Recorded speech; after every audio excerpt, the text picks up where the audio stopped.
बिस्मिल्लाहिर्रहमानिर्रहीम अस्सलामुअलैकुम। Welcome to my channel education with Zia. तो आज हम करने जा रहे हैं एजुकेशनल रिसर्च के रिमेनिंग क्वेश्चन। 100 क्वेश्चन हमने कंप्लीट कर लिए थे इस चैप्टर के। हम आज करेंगे 72 क्वेश्चन जो रह गए थे 101 से। नेक्स्ट हम करेंगे 172 तक। बहुत इंपॉर्टेंट, बहुत कॉन्सेप्चुअल ये चैप्टर है। आपने इसको बहुत ही ध्यान से तहम्मुल के साथ हर MCQs को सुनना है, ठीक है। तो सबसे पहले चलते हैं 101 MCQs की तरफ। It is also called accidental और हैप्राजार्ड सैम्पलिंग। अच्छा, उससे पहले मैं आपको बताते चलूँ, ये पर्सोना की बुक है और इसका 5th चैप्टर जो है एजुकेशनल रिसर्च वो हम कर रहे हैं। पहले 4 चैप्टर जब हम कंप्लीट कर चुके हैं, ठीक है।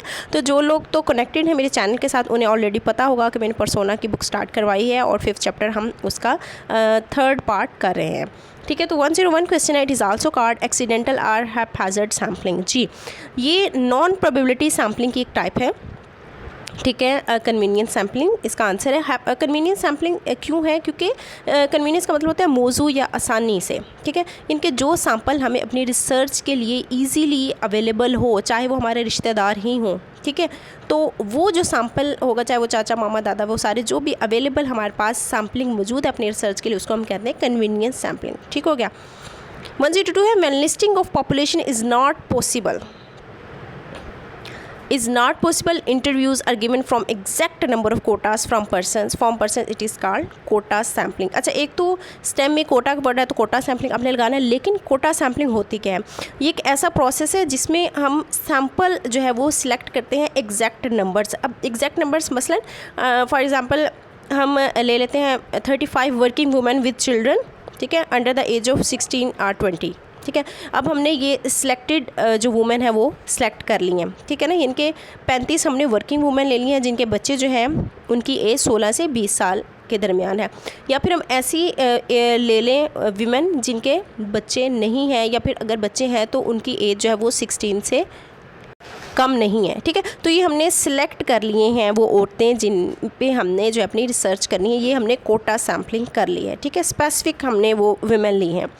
नेक्स्ट है, it is a data collecting instrument. जी, 103 है, डाटा कलेक्टिंग इंस्ट्रूमेंट। देखें, बाकी लिटरेचर रिव्यू तो हम अपनी जो भी हम अपना थीसिस करते हैं उसमें लिटरेचर रिव्यू तो हमने लिटरेचर को एक दफ़ा पढ़ना होता है जिस पे पहले रिसर्च हुई भी होती है। इसके अलावा सैम्पल एक स्मॉल प्रोपोर्शन ऑफ पीपल कह सकते हैं, मेंबर कह सकते हैं, जिसको हम सेलेक्ट करते हैं।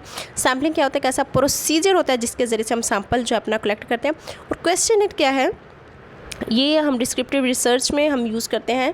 और इसमें क्या होता है, क्वेश्चनरी एक सेट ऑफ क्वेश्चंस होते हैं जिसमें हम अपने जिनसे भी हम अपना पॉपुलेशन से डाटा लेना चाह रहे होते हैं रिस्पोंडेंट से, उनको हम अपना ये क्वेश्चनर देते हैं। क्वेश्चनर में क्या होता है, नंबर ऑफ़ क्वेश्चंस होते हैं जिसमें जो है वो टिक या क्रॉस करना होता है या फिर येस और नो में।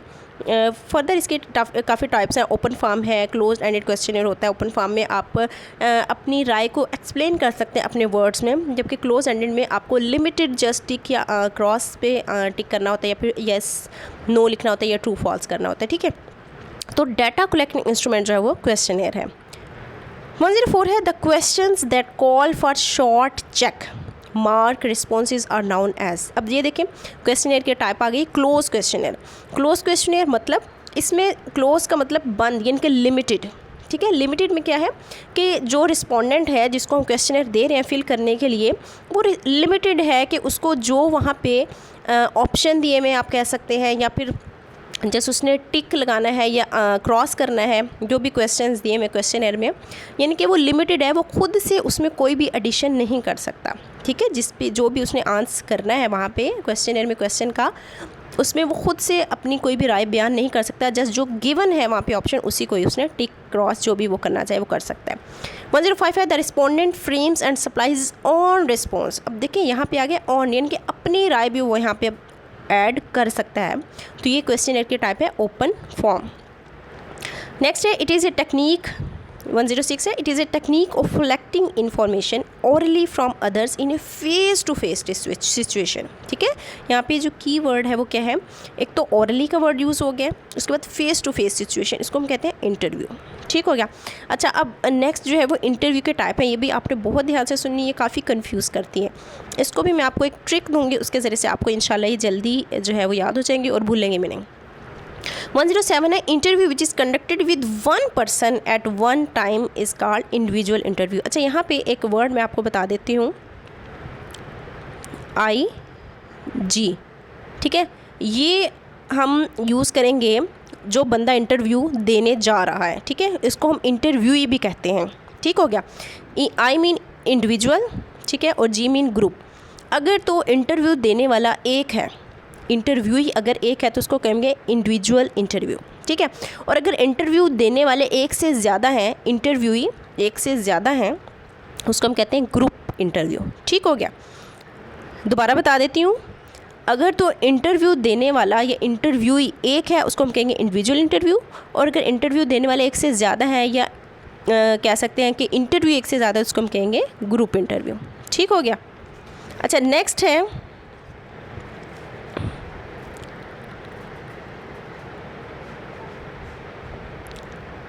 अच्छा जी, नेक्स्ट है 108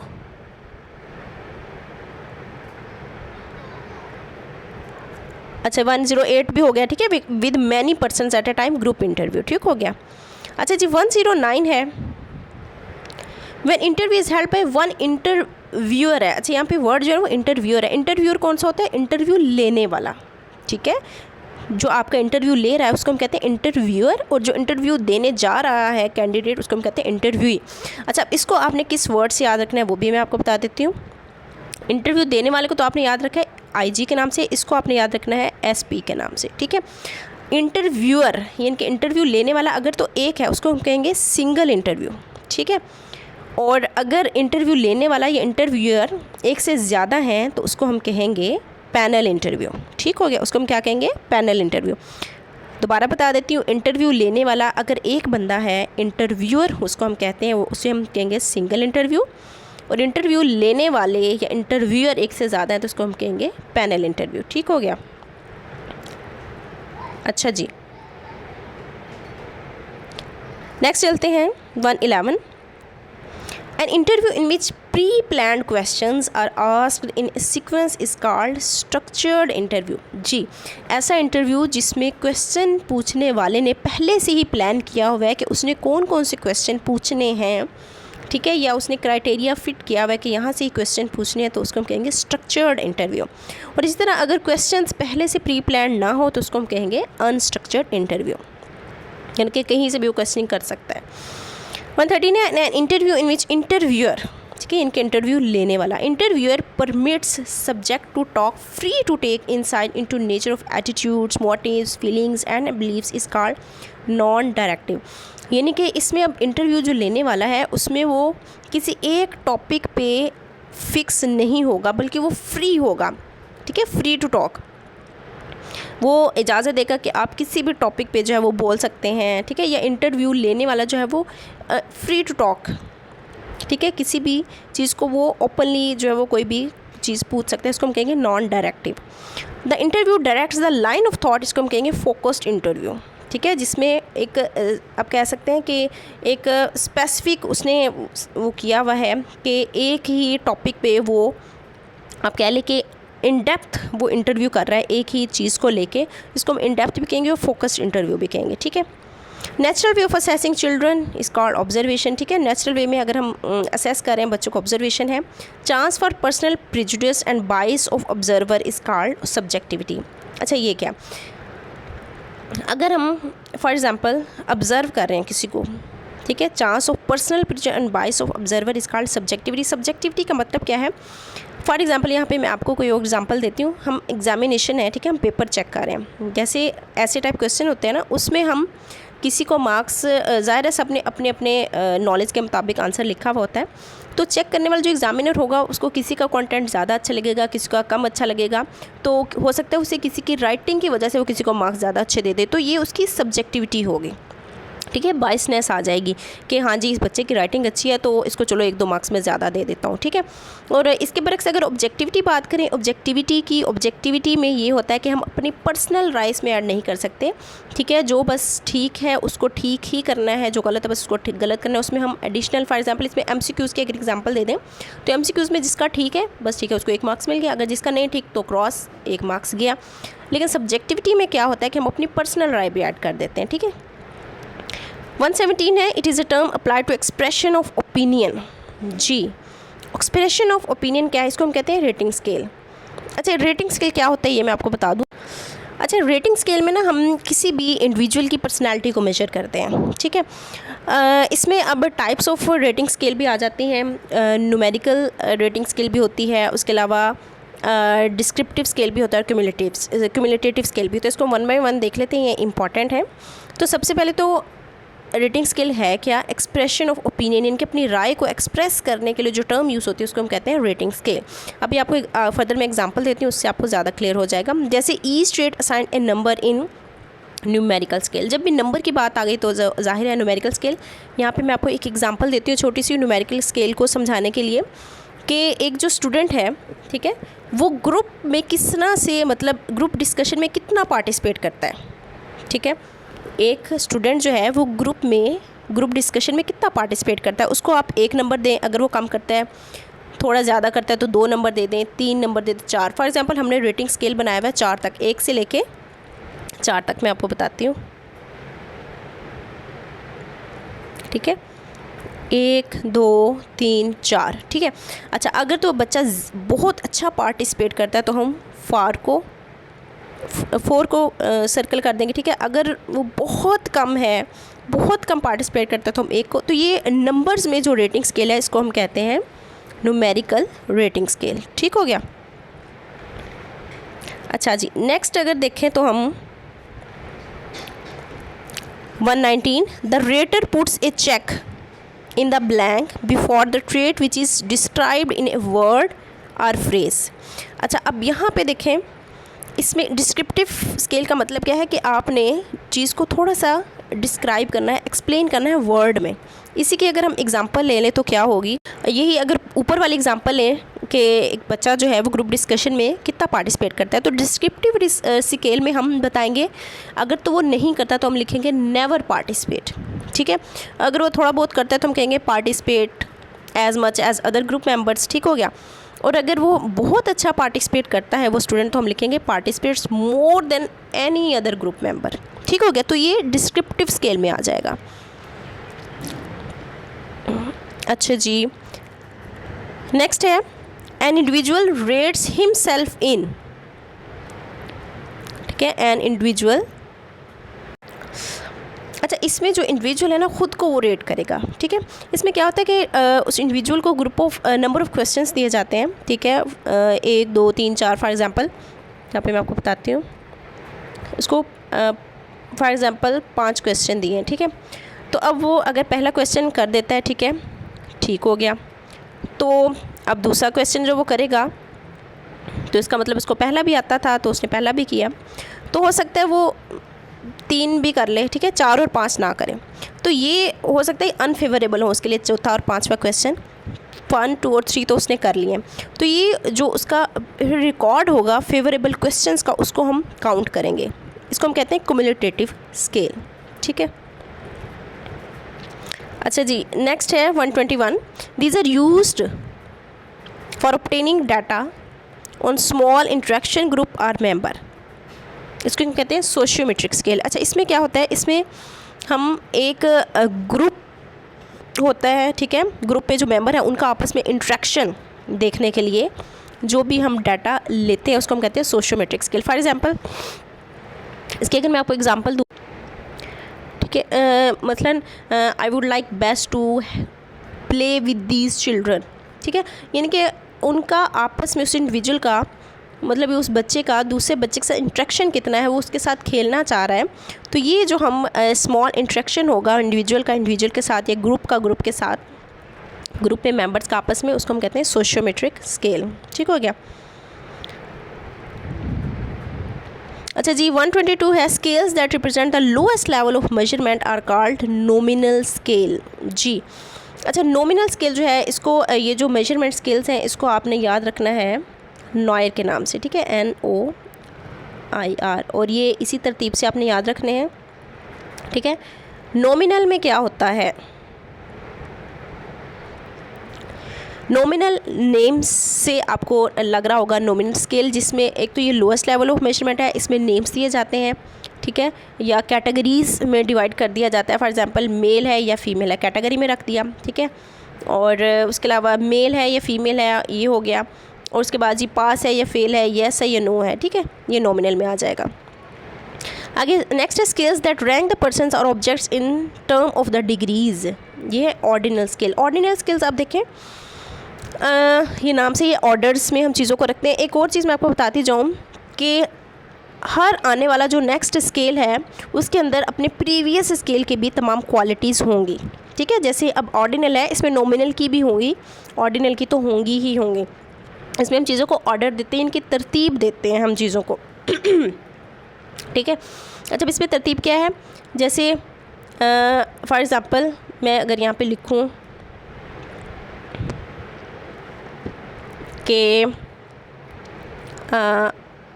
अनहैप्पी, ठीक है, उसके बाद आ जाएगा अनहैप्पी से ना खुश है, उसके बाद आ जाएगा लेस हैप्पी, ठीक है, उसके बाद आ जाएगा हैप्पी, उसके बाद आ जाएगा मच हैप्पी, यानी कि इस तरह से, ठीक है ना।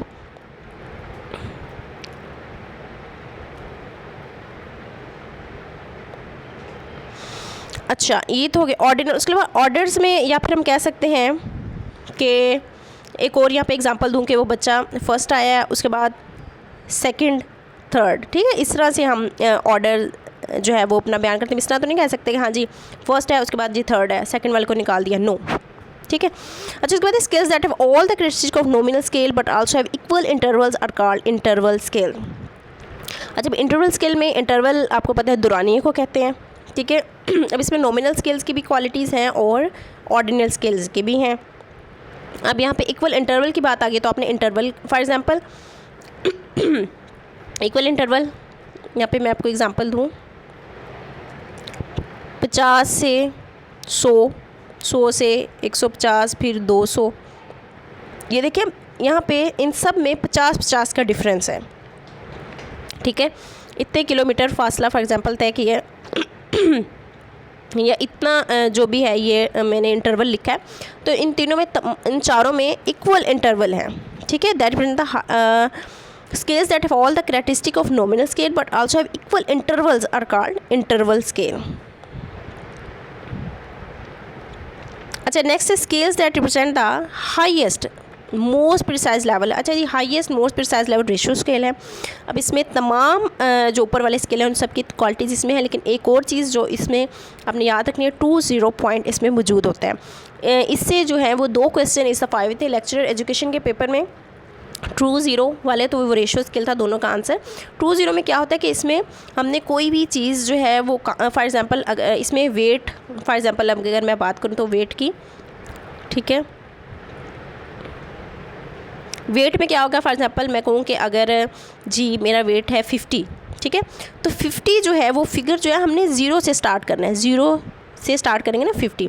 उसके अलावा अगर हम डिस्टेंस की बात करें तो फॉर एग्जांपल मैं कहूँ 100 किलोमीटर का फासला है मेरे घर से स्कूल तक का, तो डिस्टेंस जो है वो 0 से 100 किलोमीटर गिना जाएगा, ठीक है, 1 से नहीं। उसके अलावा अगर हाइट है, फॉर एग्जांपल मैं कहूँ मेरी 5 है हाइट, तो वो 0 से स्टार्ट होगी, ठीक है ना, 1 से नहीं होगी। तो ये इस पर जो 0 से स्टार्ट हो रही है इसको हम कहेंगे ट्रू 0 पॉइंट, और ये रेशो स्केल में आएगा। नेक्स्ट है it is a branch of applied mathematics concerned with the collection and interpretation of quantitative data and the use of probability theory। अच्छा, ये जो है हम रिसर्च में हमारा जो क्वांटिटेटिव डाटा होता है या न्यूमेरिकल डाटा होता है उसको इंटरप्रेट करने के लिए, उसको डिस्क्राइब करने के लिए जो टर्म यूज़ होती है उसको हम कहते हैं statistics. Next in statistics the term central tendency relates to the way in which quantitative data tends to cluster around some value. अच्छा, स्टैटिस्टिक में एक सेंट्रल टेंडेंसी जो होती है, इसमें क्वांटिटेटिव डाटा जो सा होता है वो सम वैल्यू के दरमियान जो होता है उसको हम मेजर करते हैं। फॉर एग्ज़ाम्पल सेंट्रल टेंडेंसी में हम आ जाता है मेजर ऑफ सेंट्रल टेंडेंसी, ठीक है। मेजर ऑफ सेंट्रल टेंडेंसी क्या होता है कि जो भी हमारा डाटा है, जो भी हमारा स्कोर है, उसमें जो दरमियान वाला डाटा होगा, सेंट्रल डाटा होगा, उसको हम कहेंगे मीन, ठीक है, उसको हम मेजर करेंगे।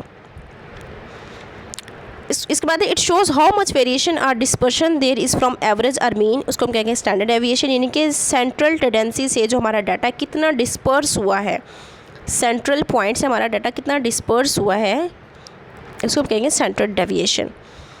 129 है the effect of independent variable on the dependent variable is studied in experimental research. ठीक है, एक्सपेरिमेंटल रिसर्च में हम इंडिपेंडेंट और डिपेंडेंट को स्टडी करते हैं।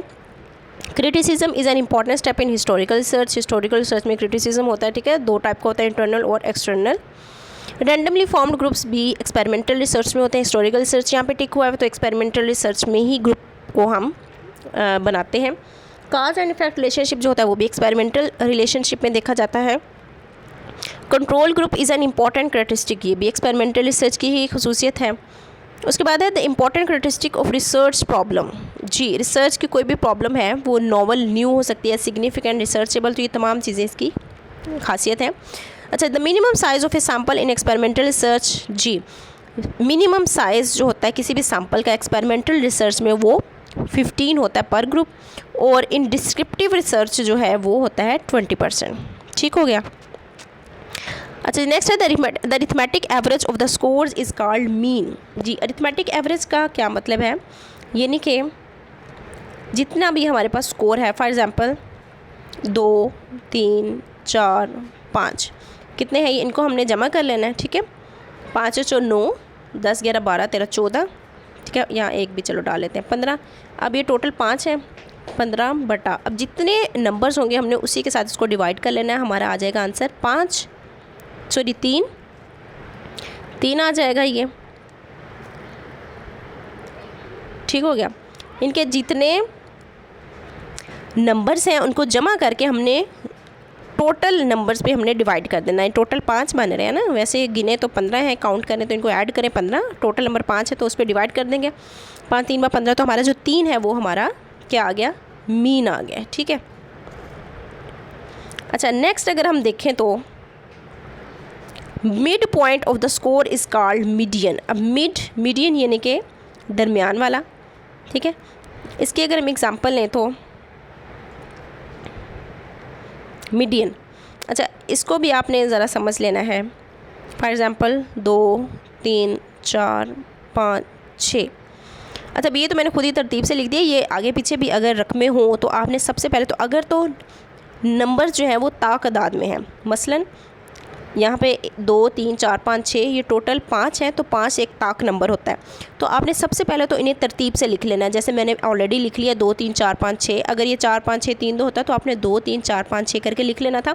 अगर तो ताक नंबर में है ये सारे, ठीक है, तो आपने क्या करना है, जो 1, 2, 3, 4, 5 है ना, 2 इधर से छोड़े 2 इधर से, तो दरमियान वाला मीडियन पॉइंट हमारे पास 4 आ गया।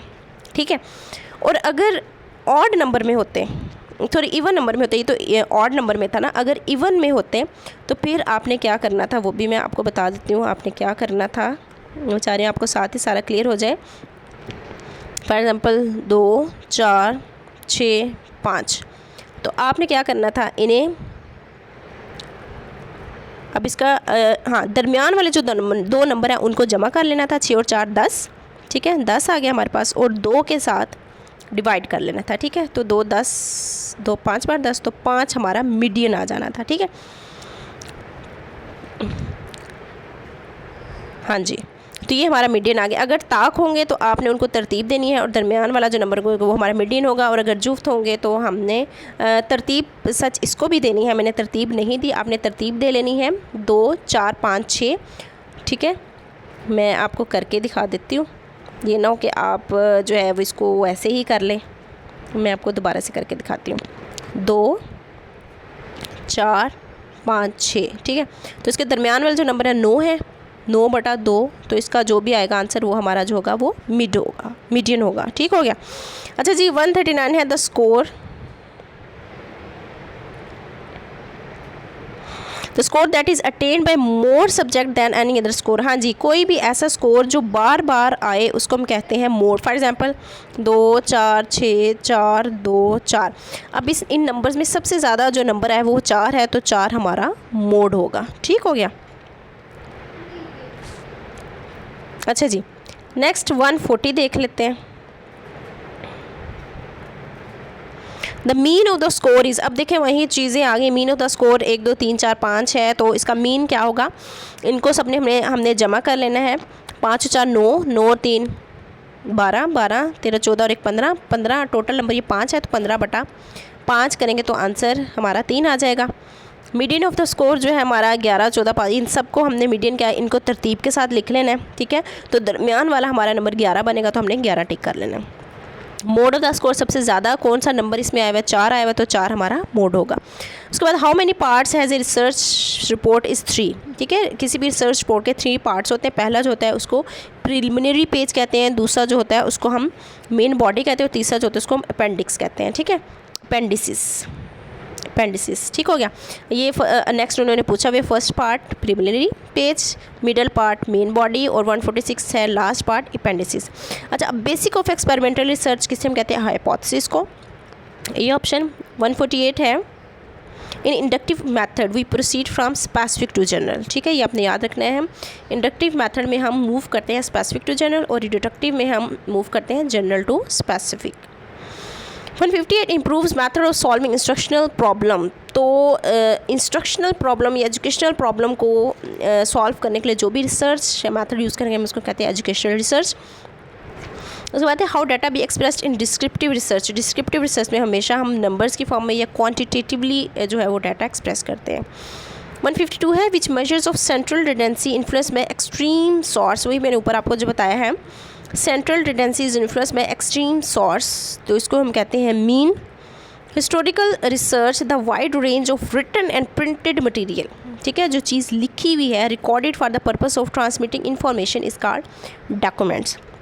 इनके हमने जब हिस्टोरिकल रिसर्च करनी है तो उसमें जो हमें प्रिंटेड मटेरियल या रिटन फॉर्म में जो भी रिकॉर्ड मिलेगा अपने रिसर्च के लिए, तो उसको हम कहेंगे documents. There will be no significant research different between the scores on a measure of achievement. अच्छा, यहाँ पे जो कीवर्ड है ना सिंपल नो, यानी कि किसी दो वेरिएबल के दरमियान जो है रिलेशनशिप एग्जिस्ट ही नहीं करता, तो उसको हम कहेंगे नल हाइपोथेसिस, ठीक है। What is true about hypothesis, ये है कि ऑलवेज टेस्टेड, हाइपोथेसिस को हमेशा टेस्ट किया जाता है। उसके बाद है administration of the instrument on 2 और 3 respondents to find out its flaws it's termed as pilot study. अच्छा, हमने अपने इंस्ट्रूमेंट को, हमारा कोई भी इंस्ट्रूमेंट है जिसके ज़रिए से हम रिसर्च करें, चाहे वो हमारा क्वेश्चन एरिया है, उसको हम 2 या 3 रिस्पोंडेंट्स को हम एडमिनिस्टर करेंगे अपना वो इंस्ट्रूमेंट, और जब हमें पता लगेगा उस इंस्ट्रूमेंट में कोई ना कोई फ्लॉ है, कोई डेफिशिएंसीज़ हैं, तो फिर हम उस डेफिशिएंसीज़ मतलब इस सारे जो भी प्रोसीजर को हम पायलट स्टडी कहते हैं, ठीक है। पायलट टेस्ट ये होता है कि उसमें जो भी डेफिशिएंसीज़ या फ्लॉज होंगे उसको फिर हम फाइनल जनरलाइज़ करने से पहले अपनी स्टडी को, रिसर्च को, उन फ्लॉज को या डेफिशिएंसीज़ को हम रिमूव करते हैं या ठीक कर लेते हैं, दैन हम जनरलाइज़ करते हैं।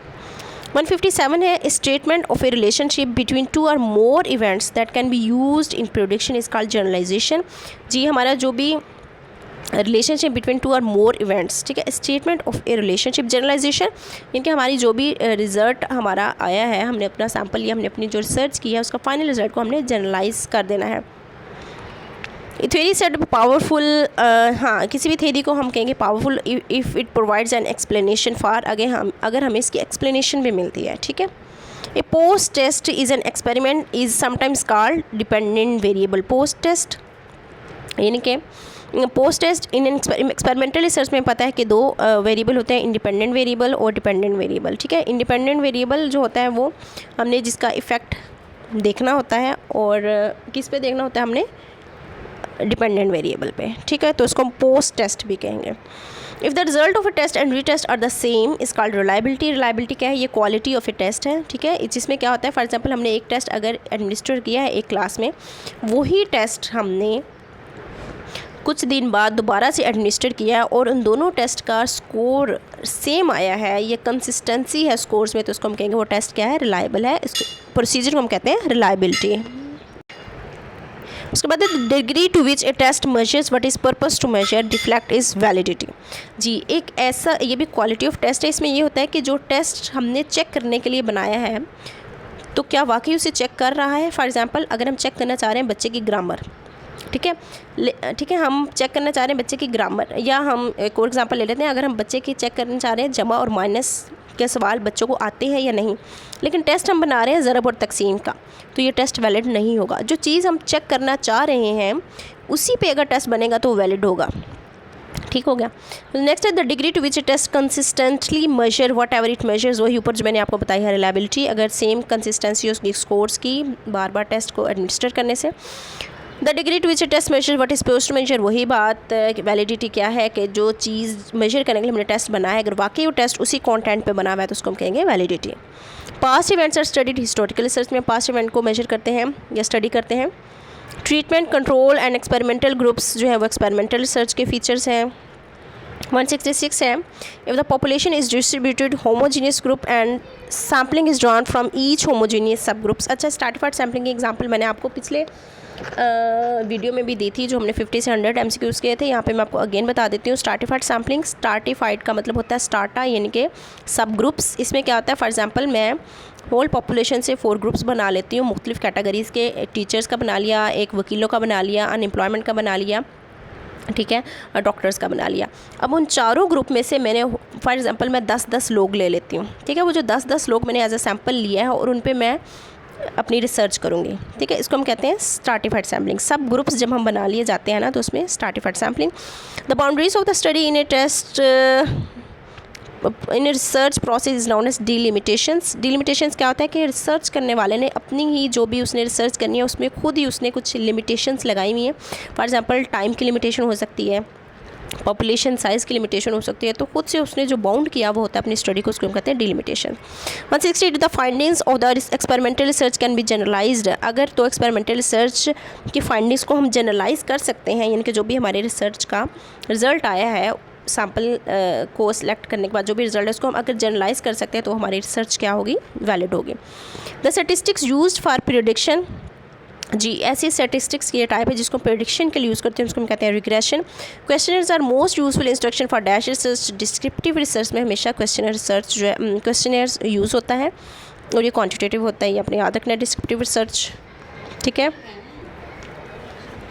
उसके बाद 177 difference between the population of 2 groups have been calculated.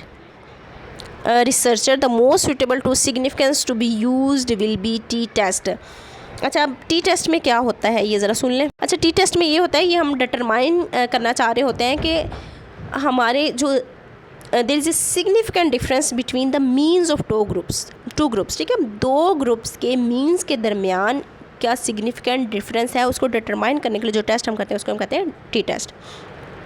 अच्छा, ऊपर जो रिग्रेशन मैंने आपको बताया, रिग्रेशन क्या होता है, एक स्टैटिस्टिकल मेथड है जिसको हम डिटरमाइन हमने करना होता है स्ट्रेंथ या फिर character of relationship between one dependent and independent variable. 172 है description of the study written. आगे पता नहीं क्या है, person who conducted is referenced all primary source, यानी कि रिटर्न पर्सन, ठीक है। अच्छा, जैसे हिस्टोरिकल रिसर्च में होता है ना कि हिस्टोरिकल रिसर्च में अगर तो हमने खुद वो इवेंट को ऑब्ज़र्व किया हुआ है, ठीक है, देखा हुआ है, जैसे मैंने आपको एपीएस साने की एग्जांपल दी थी कि उस साने के वक्त जो लोग मौजूद थे जिन्होंने खुद से देखा था, ऑब्ज़र्व किया था, वो तो हो गया प्राइमरी सोर्स। और सेकेंडरी सोर्स क्या होता है कि जस्ट सुना है जिन लोगों ने उस साने के बारे में, तो वो जो भी उस साने के बारे में बताएंगे वो सेकेंडरी सोर्स हो गए, ठीक है। तो description of the study written by person who conducted it, ठीक है, जिस बंदे ने वो रिसर्च की है वो ही उस स्टडी को डिस्क्राइब करेगा, तो उसको हम कहेंगे प्राइमरी सोर्स, ठीक हो गया। तो इसके साथ ही जी हमारे 172 क्वेश्चन जो है वो कंप्लीट हो गए, यानी कि एजुकेशनल रिसर्च का चैप्टर जो है वो कंप्लीट हो गया है। नेक्स्ट जो है वो हम इंशाल्लाह 6 चैप्टर स्टार्ट करेंगे, तो उसके लिए आपको करना पड़ेगा मेरा चैनल सब्सक्राइब। अगर चैनल सब्सक्राइब नहीं किया तो काइंडली मेरा चैनल सब्सक्राइब कर दें और लाइक करना मत भूलिएगा वीडियो को, और कमेंट सेक्शन में अपनी आरा का इजहार ज़रूर कीजिएगा। वीडियो पसंद आए तो कमेंट सेक्शन में ज़रूर बताइएगा, अपने फ्रेंड्स के साथ भी शेयर कीजिएगा। और इसके साथ मैं आपको कहूँगी अल्लाह ताला आपको अपने ज़मान में रखे। थैंक यू, अल्लाह हाफ़िज़।